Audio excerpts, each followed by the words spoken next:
শাশুড়ি মা একগাদা পেঁয়াজ এনে আমার সামনে নামিয়ে রেখে বললেন, দেখো বৌমা, এগুলো কেটে ফেলো। আজকে ভাবছি একটু মাংস রান্না করব।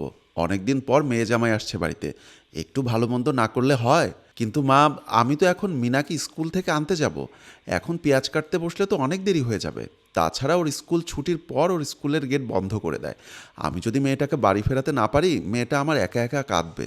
তার চেয়ে বরং পেঁয়াজগুলো আপনি একটু কেটে নিন, ফিরে এসে আমি আপনার হাতে হাতে কাজ করে দেব। শাশুড়ি মা বললেন, ওই তো এক জ্বালা, ওই মেয়েটার জন্য আমার সংসারে এত অশান্তি। তোমার দাদা বৌদির মেয়ের দায়িত্ব তুমি নিয়েছো কেন? এরকম জানলে আগে বিয়ে দিতাম না এমন পরিবারে।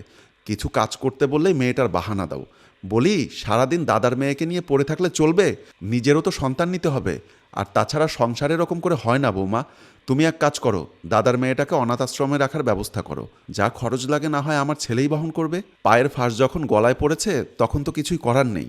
আমি শাশুড়ি মায়ের কথাতে তেমন কিছুই বলিনি, শুধু বললাম, দেখুন মা, সকাল থেকে সব কিছু আমিই সেরে রেখেছি। সকালে টিফিন, বাবার জলখাবার, স্নানের জল, আপনার কাপড় ধোয়া, ঘর মোছা সবটাই আমিই করে দিয়েছি। শুধু আধ ঘন্টার জন্য একটু মেয়েটাকে আনতে যাব, তাতেও আপনার অসুবিধা? আমার যখন এ বাড়িতে বিয়ে হয়নি তখন তো সব কাজ লতার মাই করতো।